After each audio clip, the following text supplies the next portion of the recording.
Back to the fourth estate. Srinivas Reddy గారు చెప్పండి, రాజశేఖర్ రెడ్డి గారిని మళ్ళీ ఓన్ చేసుకునే ప్రయత్నం కాంగ్రెస్, ఇంకో పక్క ప్రతిపక్ష నాయకుడు జగన్మోహన్ రెడ్డిని విమర్శించడం, దీన్ని ఎట్లా చూస్తారు ఈ కాంట్రడిక్షన్స్? హరినాథ్ బాబు ఇటీవలే రాజశేఖర్ రెడ్డి గారి జయంతి అప్పుడు కూడా చూసినాం మనం, కాంగ్రెస్ నాయకులంతా ఏమంటారు పోటీలు పడి రాజశేఖర్ రెడ్డి గారి విగ్రహాలకు దండలేసి ఆయనను చేసినారు, కొనియాడినారు మీటింగ్లు. ఇంతకుముందు హరినాథ్ బాబు గారు చెప్పారు, అక్కడ బేస్ పోయింది, కాంగ్రెస్కి బేస్ లేదు, ఇప్పుడు సృష్టించుకోవటానికి మళ్ళీ తెచ్చుకోవటానికి ప్రయత్నిస్తున్నారు తప్ప Congress party is like Phoenix. Of course అందుకే ఇక్కడ ఇంతకుముందు మీరు అన్నట్టు అక్కడ పొలిటికల్ గ్యాప్ లేదు, ఇప్పుడు రైట్ అపోజిషన్ ఉంది, మేజర్ అపోజిషన్ ఉంది. నెక్స్ట్ ఒక బలమైన ప్రతిపక్షము గవర్నమెంట్ వెయిటింగ్ అన్నట్టుగా కూర్చొని ఉంది. అందుకని కాంగ్రెస్కి ఇంకా మార్గం లేదు అక్కడ. అయితే మార్గం లేదు కాబట్టి, అధికారానికి రాదు కాబట్టి కాంగ్రెస్ పార్టీని బతికించుకోకూడదా అంటే అది ఆ మాటలు అనలేము. ఒక రాజకీయ పార్టీ దేశంలో వామపక్షాలు చాలా చోట్ల పవర్లో ఉండవు, ఉన్నప్పటికీ వాళ్ళు ఉద్యమాలు వాళ్ళు చేస్తుంటారు కదా.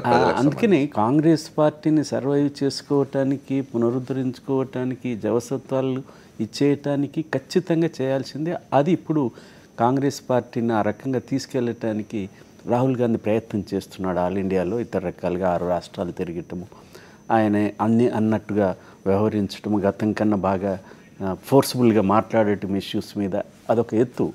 కానీ ఏమిటి మీరేం నేర్చుకున్నారు? కనీసం రైతాంగ సమస్య మీద కూడా మీరు ఇగో ఇది పొరపాట్లు జరిగాయి, ఇది కాదు చేయాల్సింది, ఇది చేయాలా అనే మాట చెప్పకుండా తిట్టుకుంటూ పోతే ప్రయోజనం ఏంటి? సమస్య పరిష్కారం అవుతుందా? ఇప్పటికైనా ఆలోచన చేసి పొరపాట్లు జరిగినాయి, ఇది కాదు, ఈ పొరపాటు మేము కూడా చేశాము, కానీ ఇప్పుడు మాకు ఇగో ఈ రకంగా ఈ ప్రభుత్వం చేయాలా, డబ్బులు రద్దు చేస్తే అయిపోతుంది. ఇక్కడ కేసీఆర్ కూడా చేశాడుగా, కొన్ని పనులు చేశాడుగా, ఒక్కడు చావటానికి వీల్లేదన్నాడు, చచ్చిపోతలే రోజు. అది ఒకటి పరిష్కారం కాదని తేలిపోయింది. దీనికి అనేక సమయం ఇంతకుముందు మైసూరారెడ్డి గారు, ఇక్కడ తెలంగాణలో కేసీఆర్ చేసింది కూడా అరకొరనే కదా, ఇవన్నీ జరుగుతున్నాయి, విమర్శలు వస్తున్నాయి కదా. 25% ఇప్పటివరకు ఇచ్చింది. ఎన్నికల సమయంలో ఇద్దరు నాయకులు, చంద్రబాబు నాయుడు, చంద్రశేఖరరావు, ఇద్దరు నాయకులు కూడా రైతు రుణమాఫీకి సంబంధించి ఇచ్చిన వాగ్దానాల్ని సంపూర్ణంగా నెరవేర్చలేదు అనే విమర్శ ఇద్దరు ఎదుర్కొంటున్నారు. రాజశేఖర రెడ్డి నెరవేర్చాడు కదా, ఆగిపోయినాయా పూర్తిగా? రైతులు స్వల్ప ఊరట, స్వల్ప జగన్మోహన్ రెడ్డి గారు స్వల్ప ఊరట, నేను చెప్పేది ఏంటంటే తాత్కాలిక ఊరటే, అది ఇప్పుడు జరగాల్సింది. అది ఇప్పుడు ప్రతిపక్ష నాయకుడిగా రాహుల్ గాంధీ చెప్పాల్సింది అది ప్రభుత్వానికి, ఇగో ఇది కాదు చేయాల్సింది, ఈ పద్ధతులు చేయాలా. ఇవాళ భూసేకరణకు సంబంధించిన బిల్లు మీద ఎంత హడావుడి చేస్తున్నాడు. రైతాంగ ఆత్మహత్యలు ఎందుకు జరుగుతున్నాయో అంత పెద్ద ఎత్తున పార్లమెంట్లో చర్చకు తీసుకొచ్చి మార్గాలను అన్వేషించి చెప్పాల్సిన అవసరం ఉంది. అనేక పార్టీలు వస్తాయి. చాలా కాలంగా సాక్షి దీన్ని మాట్లాడుతూ ఉన్నది. అసలు పార్లమెంట్ ఒక సెషన్ మొత్తం రైతు సమస్యలకు డెడికేట్ చేయాలి, ఇతర ఇష్యూస్ ఏం తీసుకోకూడదని చెప్తూ ఉన్నది సాక్షి. మైసూరెడ్డి గారు ఒక మాట చెప్పండి, ఇవాళ రాహుల్ గాంధీ గారి పర్యటన చూసినాం మనం. ఆంధ్రప్రదేశ్లో అధికార పార్టీని, ప్రతిపక్ష పార్టీని రెండింటిని, అంటే రెండు ప్రభుత్వాలే అన్నట్టుగా ఆయన విమర్శిస్తున్నాడుగా అనిపించింది. చెప్తున్న రాజకీయమైన వాళ్ళ అధికార పార్టీ మీద ప్రతిపక్షాలన్నీ కలిసి పోరాటం చేయాల్సి ఉంటుంది. ఇవాళ ఆంధ్రప్రదేశ్లో ఉన్న ఇవాళ ప్రభుత్వం, ఆ ప్రభుత్వాధినేత వ్యవహార శైలి చూసినప్పుడు ప్రతిపక్షాలు వేటిని ఏ విషయంలోనూ ఆయన కలుపుకుపోయే పరిస్థితిలో లేనప్పుడు ప్రతిపక్షాలన్నీ కలిసిపోరాలి. కాంగ్రెస్కు మరీ అవసరం కదా, పూర్తిగా రాక్ బాటంకు పోయిన పార్టీ అది. కరెక్టే, వాస్తవం మీరు అనే దాంట్లో 100కు 100% కరెక్టు. కానీ ఆయనకంత రాజకీయ ఆలోచన చేసినాడా అనేది నాకు డౌట్. ఎందుకు అని అంటే ప్రతిపక్షాలన్నిటి ఎప్పుడు అధికార పక్షం చేసే తప్పులను విమర్శించడానికి ఉంటాయి, కానీ ప్రతిపక్షాలు విమర్శించుకోవడం అనేది అది బలహీనత కిందకే వస్తుంది, ప్రజలకు మేలు జరగదు, ప్రజాస్వామ్యంలో మేలు జరగదు. అటువంటి చర్య చేయకుండా మాట్లాడుతున్నారు. వచ్చింది అని అంటే రాజకీయంగా ఏదో ఒక మాట వైఎస్ఆర్సీపీని అనాలా, ఒక మాట చంద్రబాబు నాయుడు అనాలా అనే రకంలోనే కనపడింది. కానీ శ్రీనివాసరెడ్డి గారు అన్నట్టు ఆ రుగ్మతలు తెలుసుకొని ఆయన వచ్చింది ఏమిటి, రైతుల సమస్యలు తెలుసుకోవడానికి వచ్చినాడు, ఆత్మహత్యలు చేసుకున్న వారిని పరామర్శించేదానికి వచ్చినారు. ఆయన పాదయాత్రలో రైతుల సమస్యలు తెలుసుకునే దానికి ఎక్కడైనా ప్రయత్నం జరిగినట్టు నాకైతే కనపడడం లేదు. కానీ అదంతా చూస్తుంటే, ఆ వ్యవహారం అంతా చూస్తుంటే కేవలం వాళ్ళకి 50,000 రూపాయలు చెక్ ఇవ్వడము, వాళ్ళని కలవడము, మళ్ళీ ఢిల్లీకి వెళ్ళిపోవడం, అంత మాత్రాన్ని అట్నే తెలుస్తాయి అనేది కాదు. ఇప్పుడు తెలిసిన వాళ్ళనైనా కూర్చోబెట్టుకొని మాట్లాడాలా, లేదు ఎందుకు ఈ జరుగుతున్నాయని ఒక ప్రశ్న వచ్చిందా, ఆత్మహత్యలు ఎందుకు జరుగుతున్నాయని మరి నాకైతే ఎక్కడ కూడా ఏ టీవీల్లో కానీ ఎక్కడ కూడా కనపడలేదు. మరి ఎవరిని అడిగినారా లేదా అంటే అంత తెలుసు అనుకున్నాడు, నాకు తెలియదు. కానీ వాస్తవానికి శ్రీనివాసరెడ్డి గారు చెప్పినట్టు వచ్చిన సమస్యకైనా న్యాయం చేయాలా. న్యాయం చేయాలా అంటే నీకు తెలియాలి. ఎందుకంటే వ్యవసాయ కుటుంబం నుంచి వచ్చిన వ్యక్తివి కాదు, బంగారు స్పూన్తో పుట్టినవానివి. మిగతా మాలాంటి వాళ్ళం వ్యవసాయ కుటుంబాల నుంచి వచ్చినాం కాబట్టి కాస్త కూస్తా వ్యవసాయం అంటే ఏమిటి అనేదన్నా తెలుసు. అంటే మమ్మల్ని అడగమని కాదు, తెలుసు. కాబట్టి ఒకవేళ ఆయన ఎందుకు ఆత్మహత్యలు చేసుకున్నారని నేను అడగకపోయినా దాంట్లో అర్థం ఉంది. కానీ ఆయన అడగాల్సిన అవసరం ఉంది. ఢిల్లీ నుంచి వస్తున్నాడు, వ్యవసాయ కుటుంబం నుంచి వచ్చిన వ్యక్తి కాదు. ఎందుకు జరుగుతున్నాయని పరామర్శలు చేసేటప్పుడు వాళ్ళని అడగలేల్సిన అవసరం ఉంది. ఏది ఆత్మహత్య చేసుకున్న కుటుంబాల వ్యక్తులను అడగలేదు. రామ్మోహన్ రెడ్డి గారు కొంతమందిని ఆయన కూర్చోబెట్టుకొని, రైతులను కూర్చోబెట్టుకొని, ఎందుకు మీ సమస్యలు ఏమిటి, ఎందుకు వస్తున్నాయి, ఏం పరిస్థితి, ఈ నివారణ కావాలంటే ఏం చేయాలన్నా అడిగి తెలుసుకోండి. ఫ్లాష్ స్టోర్స్ వల్ల ఏం పెద్ద ప్రయోజనం ఏముంటది, సమస్యలు ఏం తెలిస్తే. ఆంధ్రప్రదేశ్ లో రాహుల్ గాంధీ పర్యటన గురించి తన అభిప్రాయం చెప్తానంటున్నారు విశాఖపట్నం నుంచి ఒక కాలర్ రామచంద్రరావు అని, వారితో మాట్లాడుస్తాను నేను. చాలాసేపు లైన్ లో ఉన్నారు. రామచంద్రరావు గారు చెప్పండి. నమస్తే, బ్రీఫ్ గా చెప్పండి సార్. అక్కడ ఉన్న వాళ్ళందరికీ నమస్కారం అండి, మైసూర్ రెడ్డి గారికి అందరికి. సార్ చెప్పండి.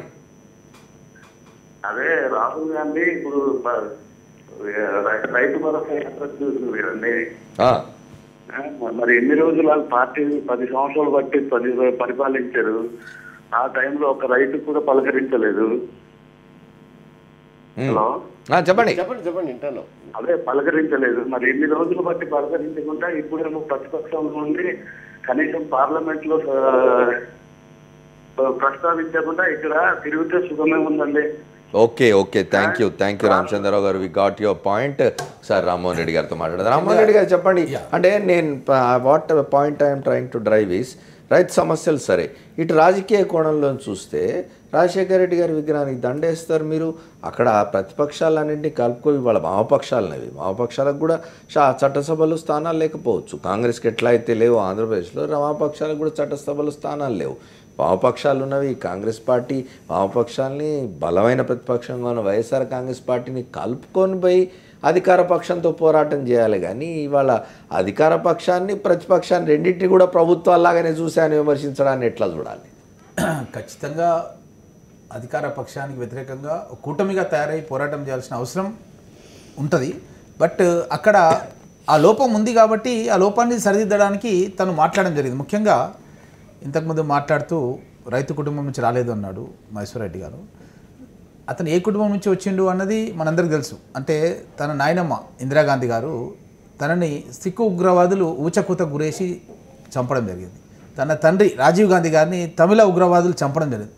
అలాంటి చరిత్ర అసలు ప్రపంచంలో ఒకే కుటుంబం నుంచి 2 దేశ ప్రధానమంత్రులు చనిపోయిన కుటుంబం నుంచి వచ్చి ఈరోజు రైతుల గురించి వచ్చి తను పరామర్శ చేస్తూ, మేము గతంలో భారతదేశం మొత్తానికి రుణమాఫీ చేశాం, మహాత్మా గాంధీ జాతీయ ఉపాధి పథకం తీసుకొచ్చి రైతాంగాన్ని ఆదుకున్నాం, మేము ఆహార భద్రత తీసుకొచ్చి 35 కిలోల బియ్యం ఇస్తున్నాం, ఇవన్నీ కూడా కార్యక్రమాలు పేద రైతులను ఆదుకోవడానికి గ్రామాలకు మేము చేస్తున్నాం, మీరు చేయండి అని చెప్పి ఈరోజు బీజేపీ మోడీ ప్రభుత్వాన్ని కావచ్చు, లేకపోతే ఇక్కడ చంద్రబాబు నాయుడు గారు కావచ్చు, ఆయన చెప్పడానికే ఈరోజు అక్కడికి రావడం జరిగింది. రెడ్డి గారు ఎప్పటికప్పుడు ప్రభుత్వాలు, అధికారంలో ఉన్న పార్టీలు, ప్రభుత్వాలు రైతుల విషయంలో, వ్యవసాయం విషయంలో చేపడుతున్న చర్యలన్నీ కూడా తాత్కాలిక ఉపశమనంగానే మిగిలిపోతున్నవి, మూలాల్లోకి వెళ్ళి శాశ్వత పరిష్కారాన్ని కనుగొనడం లేదు అనేది పెద్దలందరి విమర్శ. దాని గురించి కూడా మాట్లాడుకుందాం. మనం రఘునాథ్ బాబు గారితో కూడా మాట్లాడి ఇంకొక షార్ట్ బ్రేక్ తీసుకొని వస్తాం.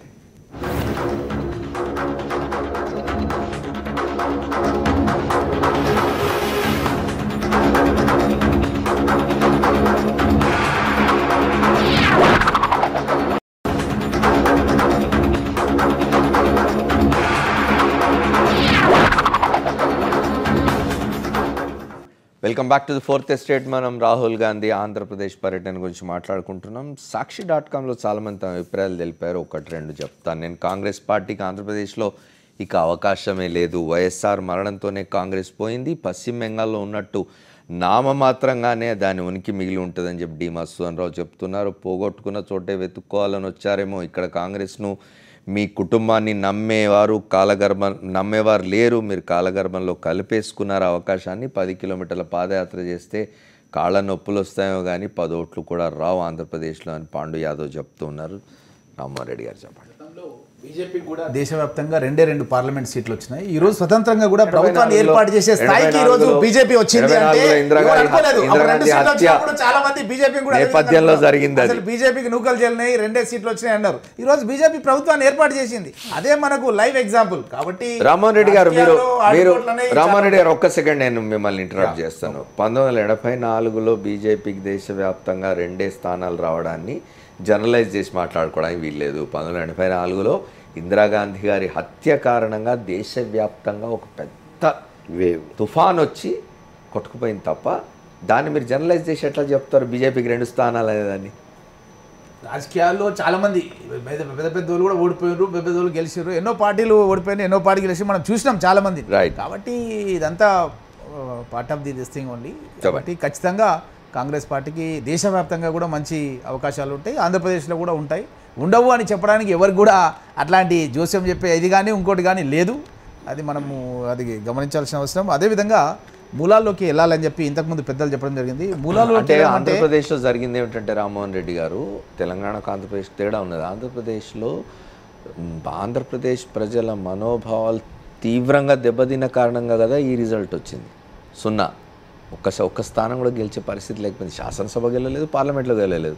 అది కదా మాట్లాడుకుంటున్నది. మనం ఒకసారి రఘునాథ్ బాబు గారితో కూడా మాట్లాడదాం. రఘునాథ్ బాబు గారు చెప్పండి.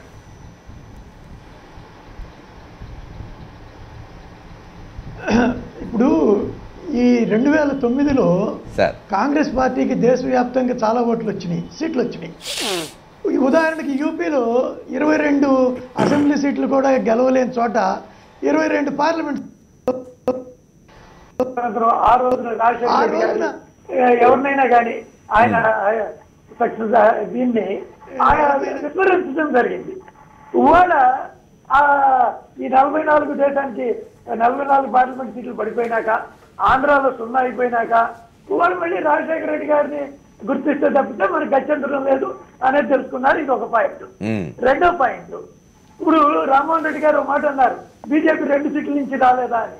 నేను ఒక సూటి ప్రశ్న అడుగుతున్నా. 76లో డిఎంకే ఏడీఎంకే అయిపోయినా కాంగ్రెస్ అక్కడ థర్డ్కి వెళ్ళింది. ఆ తర్వాత యూపీలో వెళ్ళింది, బీహార్లో వెళ్ళింది, బెంగాల్లో వెళ్ళింది, నిన్న ఢిల్లీలో వెళ్ళింది, ఇక్కడ ఏపీలో వెళ్ళింది. ఎక్కడైనా ఒకసారి థర్డ్కి వెళ్ళినాక తిరిగి సెకండ్కి వచ్చిందా? ఎక్కడైనా ఒకసారి థర్డ్కి వెళ్ళినాక తిరిగి సెకండ్కి వచ్చిందా? ఫస్ట్కి రమ్మని నేను అడగట్లా, సెకండ్కి కూడా రాలా.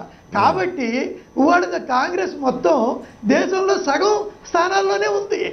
మిగిలిన సగం స్థానాల్లో సెకండ్కి వచ్చే పరిస్థితి కూడా లేదు. కాబట్టి ఇవాళ కాంగ్రెస్ చేసుకోవచ్చు. పార్టీ అన్నాక, జాతీయ పార్టీ అన్నాక ఏ రాష్ట్రంలో యూనిట్ ఉన్నా ఎంతో కొంత ప్రయత్నం చేసుకుంటారు. కానీ ఒక వాస్తవం ఏంటంటే అది దింపుడుకి వెళ్ళడం ఆశే అవుతుంది. ఏదో అద్భుతం జరిగితే తప్పితే అద్భుతం కోసం వెయిట్ చేయొచ్చు, అది చేయొచ్చు, పని కూడా చేసుకోవాలి. చేసుకోవడం గురించి నేనేమి మాట్లాడటంలా. ఇంకొక విషయం, ప్రత్యేక హోదా ఒక విషయం కూడా చెప్పేసి నేను ముగిస్తాను. ప్రత్యేక హోదా విషయంలో ఎవరైనా అడగొచ్చు, కానీ కాంగ్రెస్ పార్టీ అడిగేదానికి వాళ్ళకి హక్కే లేదు. అదేమిటండి, వాళ్లే కదా ప్రత్యేక హోదా ఇస్తామన్నది. వాళ్ళు నేను చెప్పేది ఒక నిమిషం. మేము డిమాండ్ చేశాం కాబట్టి ఏదో తప్పనిపరి పరిస్థితుల్లో మనదేం పోయింది, గాలికి పోయే పిండి పేలాల పిండి కృష్ణార్పణం అన్నట్టు మన ప్రభుత్వం దిగిపోతున్న ప్రభుత్వం ఏం మాట్లాడితే మాత్రం ఏం పోయింది దీనిలో అని రాష్ట్రంలో అధికారంలో ఉందాళ్ళు, కేంద్రంలో ఉందాళ్ళు, అవి పెట్టకుండా అవి చేయకుండా ఇవాళ దాని గురించి మాట్లాడటం హాస్యాస్పదం. ముఖ్యంగా ఢిల్లీలో మీ బీజేపీ పార్టీకి సంబంధించిన ఎంపీలు గెలవడం జరిగింది. అక్కడ ఎన్నికలు వచ్చినప్పుడు, రాష్ట్ర ఎన్నికలు వచ్చినప్పుడు మీ పార్టీ పరిస్థితి కేవలం 6 నెలల్లో 8 నెలల్లోనే ఏ పరిస్థితికి వచ్చింది బీజేపీది ఢిల్లీలో అనేది దేశవ్యాప్తంగా అందరూ గమనించినారు. అది కూడా మీరు ఆలోచన చేసుకోవాలి. సెకండ్కి మీరు వచ్చాం. కాంగ్రెస్ పార్టీ అంటే రాజకీయాల్లో ఇవన్నీ సర్వసాధారణం అంటారు. సర్వసాధారణం అండి. మీరు కేవలం దేశవ్యాప్తంగా ఎక్కడ కూడా కేవలం 8 నెలల్లో ఇంత గ్రాఫ్ పడిపోయిన పార్టీ ఏ పార్టీ కూడా లేదు. అది బీజేపీ పార్టీని మీరు చూడండి. దేశవ్యాప్తంగా ఎక్కడైనా సరే కేవలం ఒక 8 నెలల్లో ఇంత గ్రాఫ్ పడిపోయిన పార్టీ కేవలం బీజేపీ పార్టీకి. రఘునాథ్ బాబు గారు ఢిల్లీ ఉదాహరణ చెప్తున్నారు, చెప్పండి. వింటున్నాను, నేను వింటున్నాను. కానీ రామ్మోహన్ రెడ్డి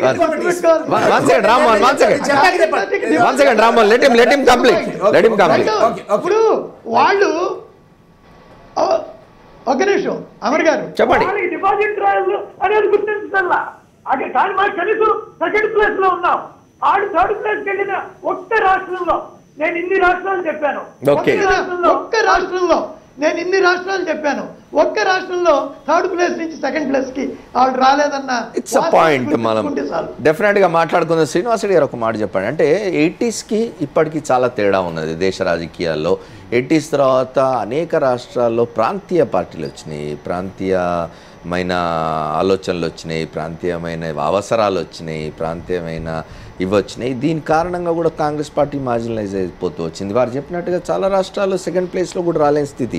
ఇవాళ ఆంధ్రప్రదేశ్లో కూడా అదే పరిస్థితి వచ్చినట్టు. 4th, 5th ప్లేస్లకు పోయినటువంటి పార్టీ యూపీలో ఎక్కడ ఉంది.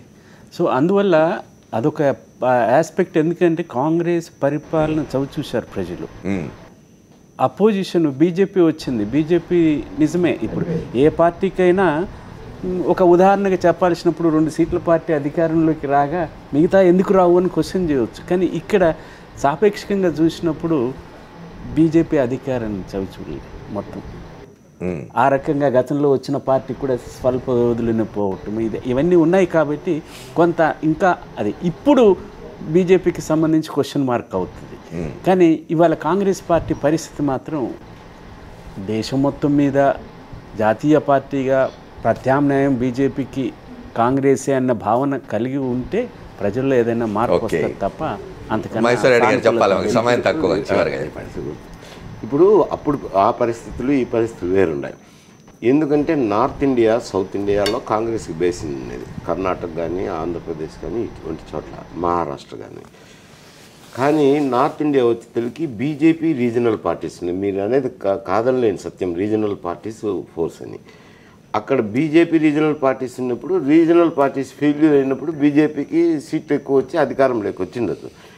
ఇప్పుడు కాంగ్రెస్ రీజనల్ పార్టీస్ ఉన్న చోటల్లా డెసిమేట్ అయిపోయింది. అది ప్రాబ్లం. అందుకని మళ్ళీ నెక్స్ట్ వాళ్ళు 2 సీట్లు ఉన్నారు కదా మేము వస్తున్నారని రామ్మోహన్ రెడ్డి గారు వాదన ఏమంటే ఓప్ అగెనిస్ట్ ఓప్ అంతే, కానీ దాంట్లో లాజిక్ కనపడడం లేదు. అంటే పాస్ట్ ఎక్స్పీరియన్సెస్ బట్టి వారు చెప్తూ ఉన్నారు. ఒక్కటి